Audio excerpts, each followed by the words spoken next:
अच्छा, तो कौए का मांस छोड़ सकते हो? थोड़ी देर सोचा उसने, कौए का तो सवाल ही नहीं। हाँ महाराज छोड़ सकता हूं। ले, उसमें कॉन्फिडेंस। अब थोड़ा सा सामने वाले के सपोर्ट में कोई बात आ जाए तो उसको अंदर से भद्रता आई और महाराज से कहा कि महाराज मैं प्रतिज्ञा लेता हूं जीवन में कभी कौए के मांस का सेवन नहीं करूंगा। मैं कहना चाहता हूं मेरे लिए वो धर्मात्मा है। पुराण कह रहे हैं। इतनी विराट दृष्टि चाहिए। धर्मात्मा माने जिसने अभी अभी जिन शासन में कदम रखा है, जिसने एक भी हिंसा का त्याग किया है, उसके अंदर उतने अंशों में तो भद्रता ने जन्म लिया ना। अब आपकी नजर दोषों पे जाती है, आपकी नजर गुणों पे कहां जाती है? हम दुखी क्यों हैं अपने घर वालों से पता है? उनके अंदर जो गुण है वो तो हमें दिखाई नहीं देते, आंख में पट्टी बंधी रहती है। और मिस्टेक कोई एक हो जाए तो हम उसकी माला जपते रहते हैं, तुमने ऐसा कर दिया, तुमने ऐसा कर दिया, तुमने ऐसा कर दिया।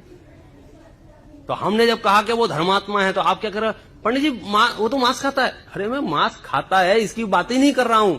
मैं बात किसकी कर रहा हूं? उसने कौए के मांस की त्याग की प्रतिज्ञा की है, संकल्प लिया है। वहां से लेकर के 12वें गुण स्थान तक जितने भी हैं वे सब धर्मात्मा हैं।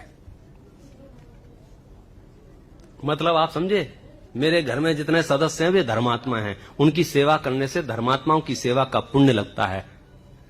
आप ये मत देखो वो क्या बोलता है क्या नहीं बोलता है, वो धर्मात्मा है। मेरे समाज के जितने भी लोग हैं ये सब यहां धर्मात्मा बैठे हुए हैं। इनकी सेवा करने से मुझे पुण्य लगता है। मैं ये देखो, मैं इसलिए कह रहा हूं कि जिस आत्मा की अनुभूति आप करना चाहते हो ना, उसके लिए जो आपकी भावभूमि चाहिए वो कितनी उत्कृष्ट चाहिए। अमित गति आचार्य ने जब वो लिखी भावना द्वात्रिंशतिका, 32 नाम है उसका हिंदी में, सामायिक पाठ भी बोलते हैं, युगल जी साहब ने उसको नाम दिया है नीरव निर्झर। उसकी पहली पंक्ति का पहला पद देखो क्या लिखते हैं? प्रेम भाव हो सब जीवों में। कैसे संभव है ये? संस्कृत में है वो वाक्य मूल, सत्वेषु मैत्री, सब जीवों में मित्रता का भाव। मित्रता का मतलब समझते हो? मित्र किसे कहते हैं? मित्र माने समान। मित्रता किसमें होती है? किसमें होती है? अमीर में गरीब में, स्त्री में पुरुष में, बालक में वृद्ध में। मित्रता माने समान लोगों में मित्रता होती है। नहीं कह रहा हूं, मैं कह रहा हूं कि मित्रता समान महसूस कराती है। समझो, मेरे और कमल भाई से दोस्ती हो जाए तो जरूरी नहीं है कि मेरे पास भी उनकी जितनी 6 गाड़ियां हों, लेकिन मेरे चित्त में उनके प्रति और उनके चित्त में मेरे प्रति एक समानता का भाव आता है। इसके लिए एक बड़ा उदाहरण पौराणिक दिया जाता है, श्री कृष्ण और सुदामा का, मित्रता का। तो यहां जैनियों की उदारता और मित्रता देखो क्या कह रहे हैं, सत्वेषु।